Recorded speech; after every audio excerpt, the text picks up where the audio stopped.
नमो नमः। बोल मेरे सतगुरुदेव भगवान की, बोलो सच्चिदानंद भगवान की।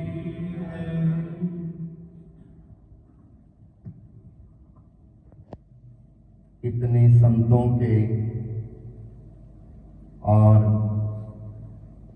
गुरुमुख प्रेमी जीवात्माओं से सुशोभित मेरे परम भगवान की प्यारी परम वाटिका, जो 2010 से ही नित्य निर्माण की ओर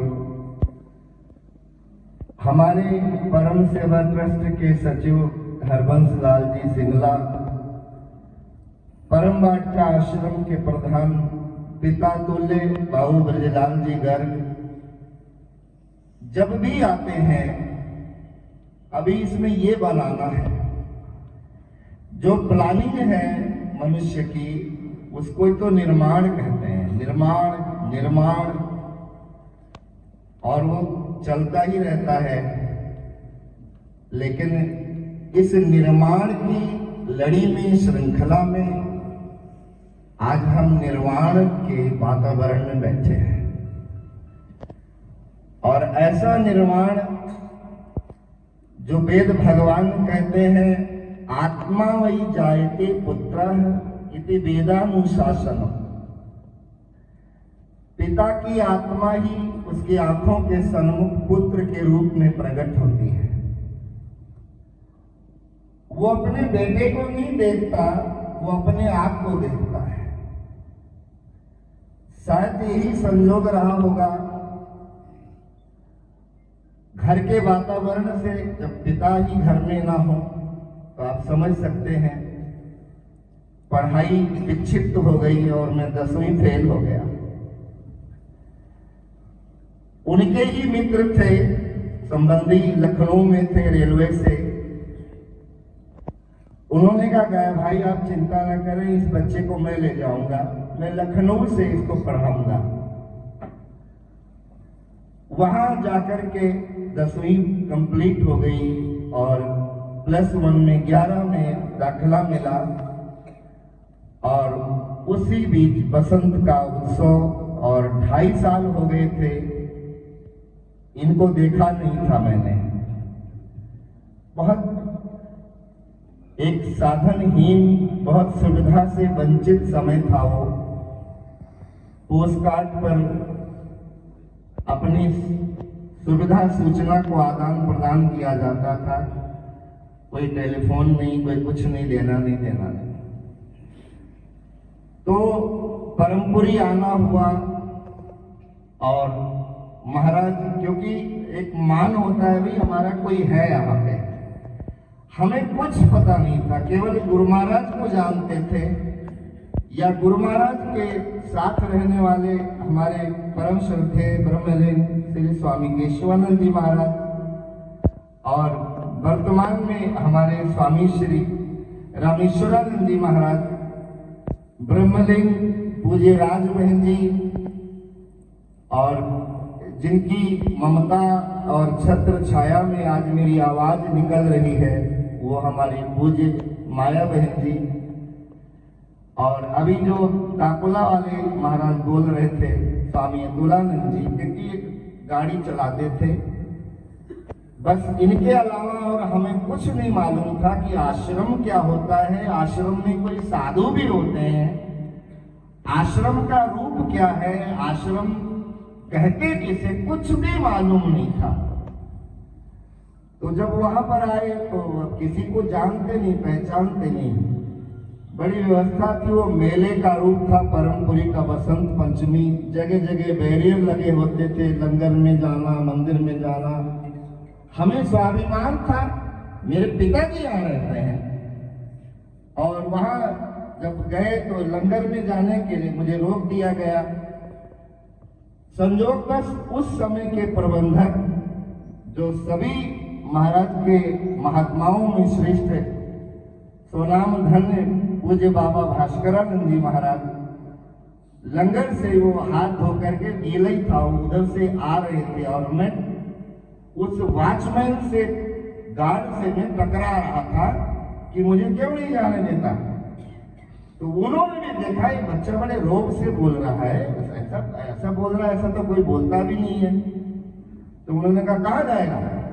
तो मैंने कहा मेरे पिताजी हैं। कौन है तेरे पिताजी? यहाँ। मैंने नाम लिया और उसी समय उन्होंने मेरा हाथ पकड़ा, जोर से कस के खसीटते हुए मुझे इनके पास ले गए और नाम बोले, क्या ही देखिए आपका बेटा मेरे से लड़ाई कर रहा है। तब उन्होंने बताया बाबा जी कौन है। पहला परिचय महात्मा का परमपुरी भगवान के, जिनकी यादें, जिनका समावेश प्राणों में बसा हुआ है, ऐसे गुरु महाराज के दरबार के पहले महात्मा का परिचय और उस रंग में हम रंगे गए। समय बीता, वो सारी चीजें आती रही।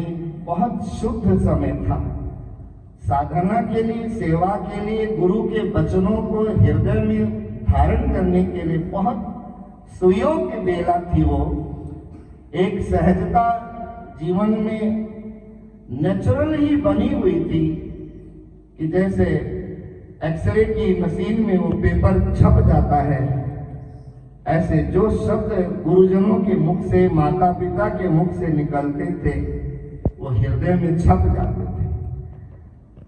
शरीर वही है, गतिविधियां वही हैं, लेकिन आज के हृदय पाषाण है। पहले से उन पे न जाने कौन कौन सा रंग भरा हुआ है, प्रेम का, गुरु वचनों का और माता पिता के भावों का कोई समावेश होता ही नहीं। तो उस मान मर्यादा में समय बीतता रहा। पठानकोट से बहुत ही श्रद्धेय संत उस समय स्वामी श्रद्धानंद जी महाराज थे, दिल्ली वाले स्वामी जी महाराज थे, इधर पूजे माया बहन जी जो महाराज के भोग को तैयार करती थी। कुछ सद्गुण ऐसे भगवान ने दिए थे कि जो भी देखता था वो मोहब्बत की आंखों से मुझे देखता था और हर एक की कोशिश होती थी ये बच्चा किसी तरह मेरे साथ चल पड़े।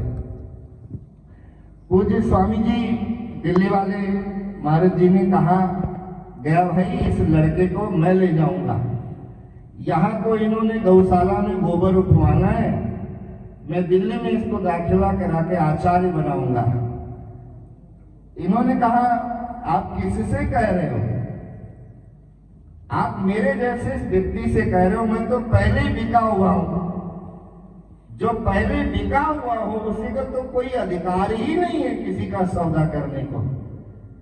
महाराज जाने जिन्होंने इस बच्चे की बाह पकड़ी है, उन्होंने कहा महाराज से तो कहने में हिम्मत नहीं है। तो बोले मैं कौन लगता हूं, मैं तो कुछ भी नहीं लगता हूं।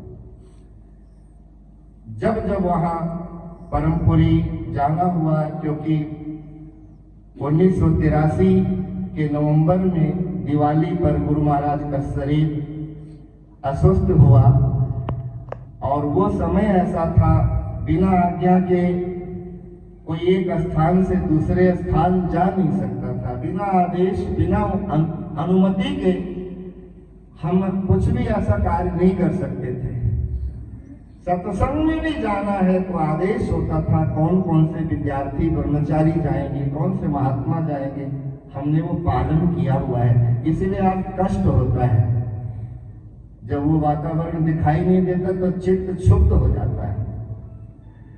तो महाराज के दर्शनों के लिए 11 लोगों का नाम था पोस्ट कार्ड के ऊपर।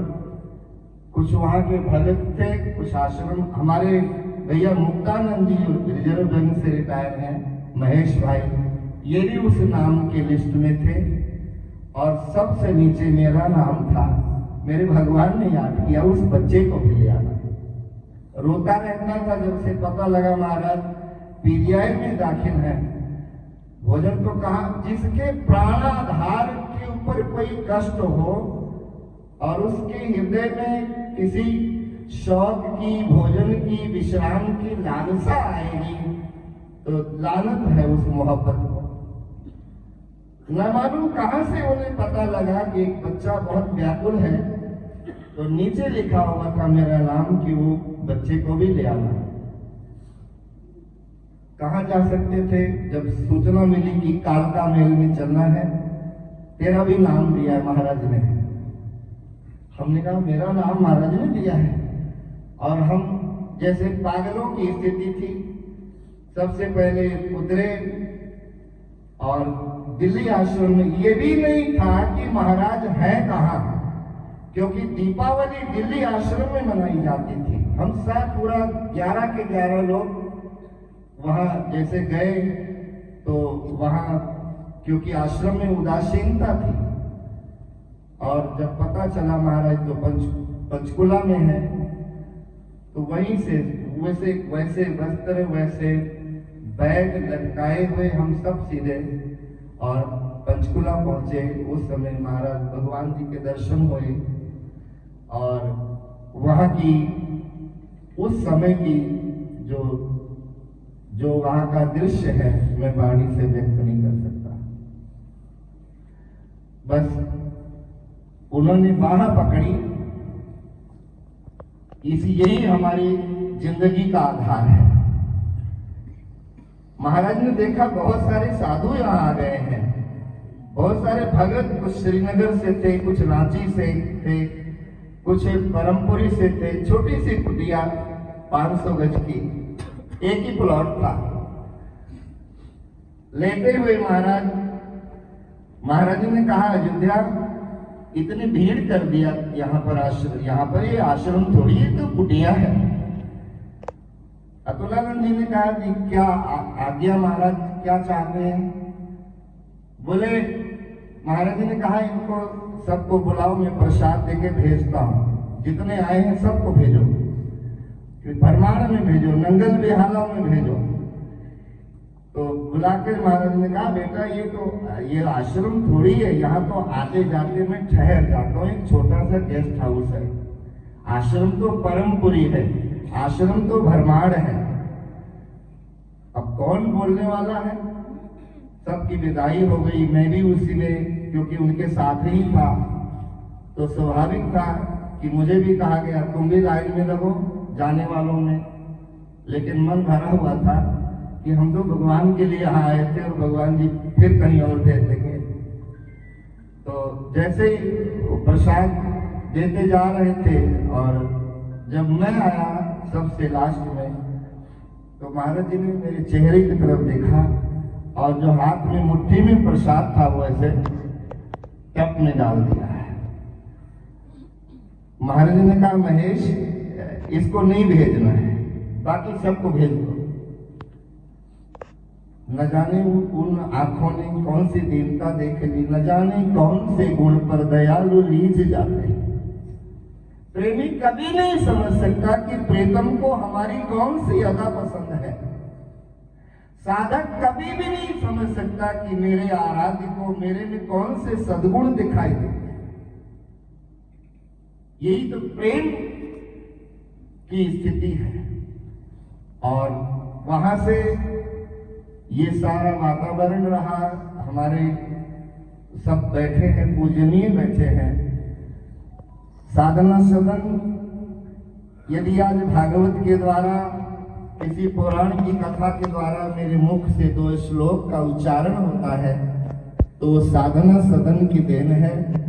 ब्रह्मलीन त्याग मूर्ति गणेशानंद जी महाराज का आशीर्वाद है।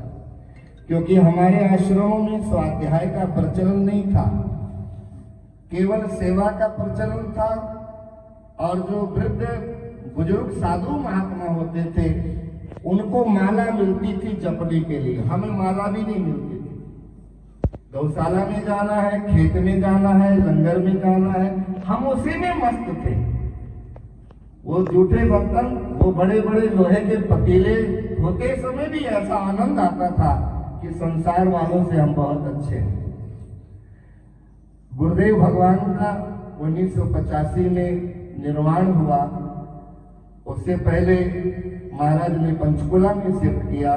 महाराज ने कहा माया इसको यहां से टस से मस नहीं होने देना, इसको यहीं रखना है, ये पढ़ा लिखा बच्चा है, यहाँ शहर के लिए ये हमारे आश्रम की शोभा रहेगा। वो शब्द रहे। वर्ष में पूज्य बहन जी के साथ निर्वाण दिवस पर परमपुरी जाना होता था, उसी समय पिताजी से मिलना होता था। कभी भी उन्होंने ऐसा कोई विचार नहीं व्यक्त किया कि हम दोनों पिता पुत्र हैं। अलग से कोई हमने लिफाफा भी नहीं देना चाहा तो बोलते थे बाबा जी को देना चाहिए, इतना बड़ा लंगर चलता है, मैंने क्या करना है पैसा। कभी भी उन्होंने कोई रिक्वायरमेंट कुछ भी नहीं। जब भी कोई ऐसा कोई स्वेटर कोई चादर, अरे ढेर लगा हुआ है यहाँ पर, काहे को लेके आता है, इसको बाबा जी को दे दो, किसी महात्मा को दे देंगे। कभी भी ये नहीं जाहिर होने दिया कि कहीं इसके मन में ना आ जाए कि ये मेरे पिताजी हैं, मेरे जैसे तो सभी महात्मा हैं। ये भाव बड़ों के अंदर यही भाव होता है कि जिसमें कोई माया का बंधन न पड़े वो कोशिश वैसे ही करते हैं। तो ये सारी लड़ी बनी जिंदगी की हमारे स्वामी जी महाराज दिल्ली वाले और आज हमारी ज्येष्ठ बहन जो बड़ा स्वाभिमान है कि महामंडलेश्वर पद की गरिमा को निभाते हुए हमारे परमपुरी धाम की महिमा और गरिमा में भी संलग्न है। और महामंडलेश्वर श्री स्वामी जी महाराज जो निजातम प्रेम धाम वाले, ये तो एक आकस्मिक एक ऐसा दिन आ गया, नहीं तो स्वामी जी का अनवरत एक सानिध्य सा मिलता रहता है। और बच्चे को और साधक को अंतिम श्वास तक किसी सपोर्ट की जरूरत है, किसी सहारे की आवश्यकता है। बच्चे को जब लगने लग जाए अब तो मेरे बंगले हैं, गाड़ियां हैं, मम्मी डैडी की क्या जरूरत है, तो समझना चाहिए बच्चे में गिरावट आ रही है। शिष्य में यदि आ जाए कि अब तो हमें क्या जरूरत है, हम तो मंत्र बोलते, श्लोक बोलते, आश्रम में क्या है, हमें क्या जरूरत है ड्राइवर की, तो उसके अंदर भी माया ने उसको दबा दिया, उसकी प्रगति नहीं होगी। परम भगवान कहते थे जो प्रारब्ध में जो मत्थे की लकीरें हैं वो भौतिक जगत की सुविधाएं मिलेंगी, लेकिन जिस कृपा से जन्म मरण की छुटकारे को हम पाते हैं वो गुरु कृपा उसे कभी मिलने वाली नहीं है।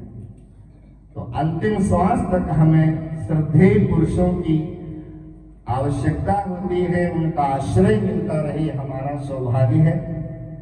तो हमारे आश्रम के वरिष्ठ संत हैं महाराज जी, और विचार आश्रम फतेहाबाद का पूरा जो परिकर है वहाँ का, कोई भी भाई जी हो, क्योंकि बड़े भाई जी के समय से इन सब लोगों ने देखा हुआ है।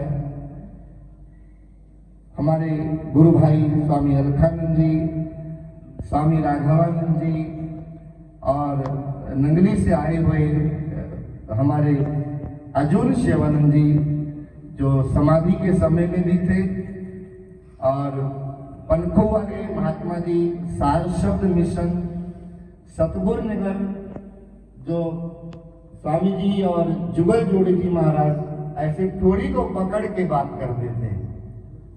और जितनी वहां पर बाहिया सेवा में होती थी सबको आदेश दिया कि मेरे परम के कोई भी बच्चे आ जाए, चाहे वो सफेद कपड़े में हो चाहे लाल कपड़े में है, उन्हें कभी नहीं रोकना मेरे कमरे में आने के लिए। ये प्यार दिया। जहाँ पर कृपा राम की हुई, संत महात्मा भी दयाल हो जाते हैं। संजोग बना, मैं साल में कोशिश होती थी 5-7 दिन वहां परमपुरी में लगाए, क्योंकि वहां हमने झाड़ू लगाया है, वहां हमने पोछा लगाया है, वहां हमने डांट फटकार सही है, वहां हमारे अंदर गुण अवगुण क्या कितने हैं ये बड़ों के द्वारा पता चला है। एक लालसा, एक उत्कंठा और एक आदर का भाव परमपुरी के प्रति रहा है, हमेशा रहेगा ही। लेकिन जब वहां गए तो कुछ स्थिति ऐसी दिखाई पड़ी, तो हम बाबा जी को तुरंत, हमारे भैया दीपक मल्होत्रा जी जो फरीदाबाद से आए हैं, इन्होंने टिकट का इंतजाम किया और हम ट्रेन में आए। और मेरे मन में ऐसा आया कि शरीर वृद्ध है, 92 वर्ष की आयु है, कहीं ऐसा ना हो कि इनके मन में यह आ जाए कि ये मेरा बेटा है। इतनी लंबी लड़ी जो सेवा की, एक रस में जो बिताया, गुरु वचनों में रंगे रहे, कहीं वो विक्षिप्त तो नहीं हो जाएगी। फिर याद आया कि अंत समय में मेरे परम भगवान जी भी तो अपने पिताजी को ताकुला से नगली साहब लेकर आए थे। लेकिन महाराज अपनी जगह हमारे गुरु तुल्य ब्रह्मलीन सोनाम धन्य स्वामी सार सदानंद जी महाराज को नियुक्त किया था, भैया निभा देना बाबा को। मैं यहाँ क्या किस लिए आ रहूंगा? सार भगवान ने कहा, परम जैसे वो तुम्हारे पिताजी हैं वैसे मेरे पिताजी हैं, तू निश्चिंत रहे। वो बात मेरे मन में आई। मैंने शंभू बाबा शरणानंद जी को कहा कि आप लोग तो यहाँ रहे हो, उनके हाव भाव को जानते हो, तो बोले स्वामी जी मैं तैयार हूं, बाबा की सेवा के लिए मैं तैयार हूं। शरणानंद जी मेरे साथ ट्रेन में आए और परछाई की तरह यहाँ वो लगे रहे। बसंत के लिए वो परमपुरी गए हुए थे। यहाँ की दिनचर्या अनवरत मैं कथाओं में रहता था। आश्रम की, पंचकुला आश्रम के फंक्शन, भंडारे, कहीं ब्याह, कहीं शादी, कहीं सत्संग, कहीं कुछ कोशिश होती थी कि बहन जी के अंदर से कोई शब्द निकले मेरे लिए, उसका मैं पालन कर सकूं। तो यहाँ सब लोग निभाते रहे, बाबा जी को बहुत अच्छी तरह से निभाया। बच्चा हमारा ये पुनीत रात्रि के समय में यहाँ बाबा जी के पास था। 2:45 बजे इसकी कॉल गई, स्वामी जी, बाबा जी जिद, मैं तो डर गया। 2:45 बजे उसकी कॉल आ रही है।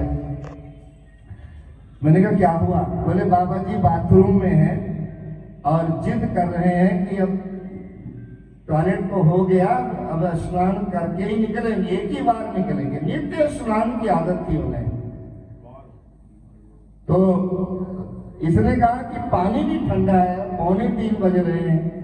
तो हमारी बात को उन्होंने सुन लिया और इस बच्चे को कहा कौन है?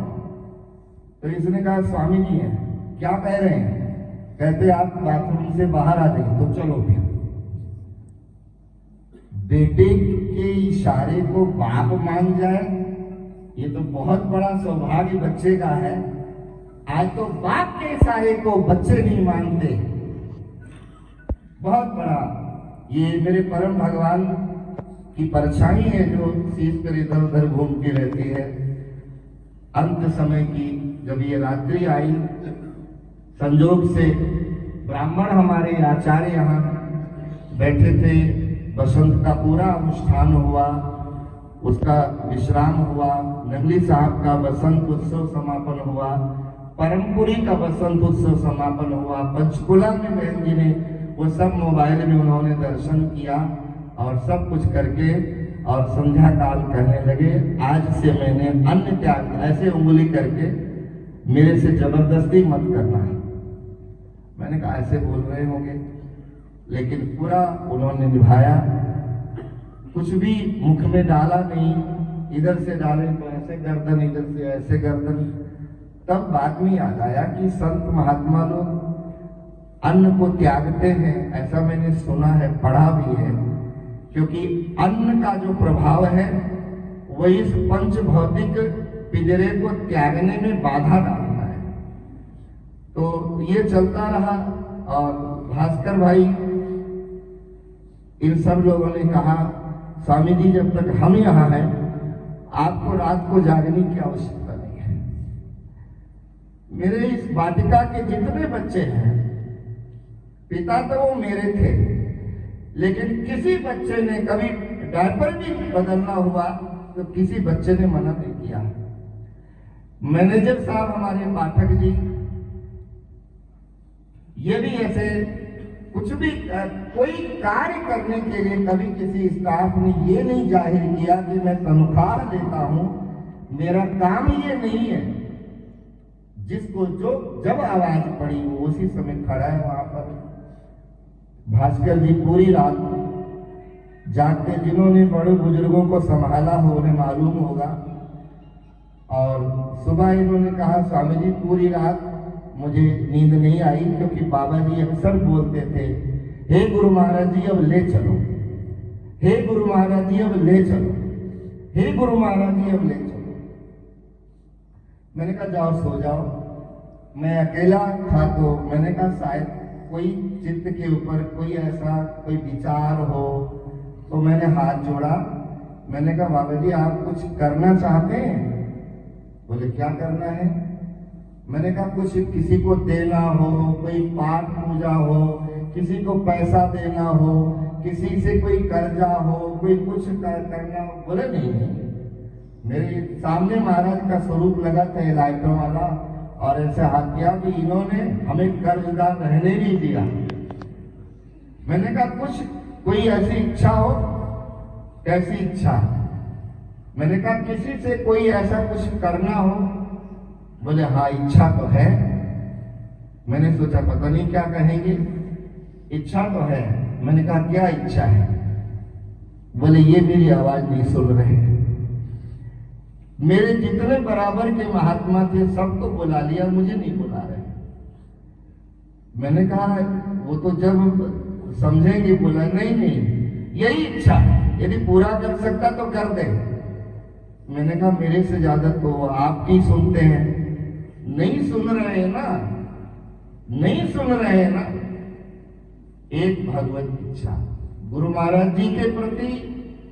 और सुबह हुई गंगा जल वगैरह जैसे डाला। मैं तो अभी सोच रहा था गौदान करवा देता हूँ। मैंने पुजारी जी को फोन किया, पुजारी जी जाप कर रहे थे, उठाया नहीं। पैसे भी वैसे रखे हुए हैं 11,000 निकाल के कि गौशाला में चले जाएंगे। और फिर फोन आया कि स्वामी जी कमरे में आइए। मैंने देखा ये तो अंतिम समय के लक्षण होते हैं, महात्माओं वाले लक्षण है ये। तो गंगा जल भाग के गया और हाथ से डाला। मैंने कहा बाबा जी ओम नमः शिवाय। तो मेरे से भी ऊंचा बोला ओम नमः शिवाय। दूसरी बार फिर मैंने नहीं आवाज आई और ऐसे कर मैंने कहा तो गए। पाठक जी रोने लगे। मैंने कहा रोने का क्या काम है, वो तो जाना ही था। और गंगा जल का स्वाद लेते हुए ओम नमः शिवाय का जप करते हुए और आंखों के सामने अपने प्राणाधार का दर्शन दीदार करते हुए परम वाटिका से निर्वाण हुआ। तेरे एहसान का बदला चुकाया जा नहीं सकता। एक ऐसा पिता और पुत्र का संबंध जो एक गुरु, एक आश्रम, एक आराधना, एक साधना, एक मंत्र, एक सिद्धांत, एक वसूल, एक शब्द और हर अंतर की एकता में विद्यमान ऐसे दुर्लभ किसी व्यक्ति को मिलता है कि पिता और पुत्र की समानता। जब कभी उनके चरणों में बैठे हैं, कभी उन्होंने भौतिक जगत, पारिवारिक कोई ऐसी बात कभी भी उन्होंने नहीं किया। बस महाराज की तरफ मेरी लगन प्रगाढ़ हो, महाराज की तरफ मेरी जीवन यात्रा संलग्न हो जाए, यही उनकी कोशिश होती थी। गांव से भी कुछ लोग आए हैं और जब हम महाराज के निर्वाण पे गए तो उन्होंने कहा कि तेरे हिस्से की जमीन है वहां, तेरे हिस्से की जमीन है वहां, तो लेना है तो जाओ, मैं साइन कर देता हूं। तो मैंने कहा आपकी क्या इच्छा है?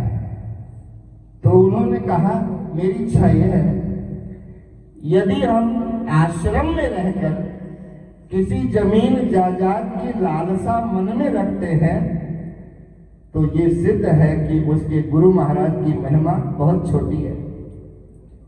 हम जिनके आश्रित हैं उन्हें कोई त्रिलोकीनाथ कहता है, कोई शहंशाह कहता है, कोई सर्वात्मा कहता है। उनका आश्रय लेकर हम परिवार में जाकर मुकदमा लड़ें कि 8 बीघा जमीन मेरे हिस्से, बड़ी शर्म की बात है। मेरी इच्छा तो यह है इस टॉपिक को खत्म कर देना चाहिए, भूल जाना चाहिए। मैंने कहा हमें तो कभी याद भी नहीं आई इतनी उपरामता। हर तरफ से गुरुदेव के वचनों पर हम चले, यही उनका स्वप्न था। और बड़ों से कहते थे भाई हम तो नहीं आ सके, यदि एक बच्चा टिक जाएगा तो हम ये समझेंगे कि मैं ही जन्म लेकर के परम भगवान की सेवा में आया हूं। तो आज हम हृदय से इस वाटिका से उनको विश्राम दे रहे हैं। ये वो घड़ी है जहां हजारों पगड़ियों में जाकर मैं लोगों को आश्वासन दे रहा हूं। और ये समय की विडंबना है कि मेरे जैसे अबोध सन्यासी को आज इतने विद्वान, मेरे नंगली दरबार के इतने महान संत महापुरुष आकर के मेरे हौसले को बढ़ा रहे हैं। ये मेरा सौभाग्य है। हमारे आदरणीय कैलाश मित्तल जी, बाबूजी, विजय भाई, ओम प्रकाश जी, तेजपाल जी गुप्ता, रोशन लाल जी शिमला, महावीर अग्रवाल, जितने हैं सब किसका नाम है, सब लोग बहुत सौहार्दपूर्वक स्नेह देते हैं। आज के समय में अपनी क्रियाकलाप, बिजनेस, व्यापार छोड़कर एक साधु के संवेदना में शामिल कोई हो रहा है तो बहुत बड़ी उपलब्धि है। अमेरिका से हमारे भाई मंजीत जी रात पहुंचे हैं और मेरी आंखों के सामने भाई राकेश शर्मा जी, जिनके घरों में मैं रहता हूं। और ये लोग वो हैं जो कहते हैं आप अपने गुरु महाराज की कोई बात सुनाओ। तो ऐसे ऐसे दूर से सब लोग आए हैं। नंगल बिहाला गद्दी से पूज्य माता जी हमारे बीच में है और राजयोग मंदिर दिल्ली से भाई माधवानंद जी हैं। सबका मैं हृदय से आभार व्यक्त करता हूँ। मेरे भागवत की कथा की मंडली कुरुक्षेत्र से मेरी आंखों के सामने है और सब लोग मम देवा मुझे बहुत प्रोत्साहित किया है। बाबा जी की इस स्थिति में पंचकुला से मेरे अनुज महिमानंद का भी फोन आता रहा, स्वामी जी मेरा भी मन करता है आपके साथ बाबा जी की सेवा में आऊं, लेकिन बहन जी की हालत ठीक नहीं है। मैंने कहा बहन जी को निभाने का मतलब ही है कि हम सब लोग एक रूप से अलग अलग काम कर रहे हैं। तो सबकी सहानुभूतियां मेरे लिए बहुत बड़ी उपलब्धि है। आप सबका हृदय से धन्यवाद है। और जहाँ जहाँ से संत में, भक्त में, विप्र ब्राह्मणों के रूप में सबको मेरा नमन है। स्टेज के आदरणीय संत जनों को, महामंडलेश्वरों को मेरा बारंबार प्रणाम है। बहुत बहुत बहुत बहुत हृदय से आप सभी को धन्यवाद। गांधी विहार आश्रम बाबा जी भी अस्वस्थ हैं, भाई जी भी अस्वस्थ हैं, लेकिन प्रतिनिधित्व भूतवा सबका हमें प्यार मिल रहा है। ऐसे ही प्यार के लिए हम अपने भरोसे को जिंदा रखेंगे। उन्होंने जन्म दिलवाकर उंगली पकड़वा दी है और वो उंगली के अंश आप सभी संत महापुरुष हैं। आपका स्नेह मिलता रहेगा, जीवन की उपलब्धि हासिल होगी। बोलो मेरे सतगुरुदेव भगवान की जय।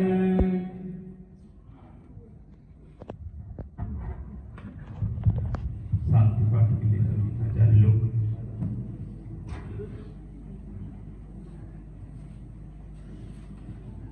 ओम जो शांति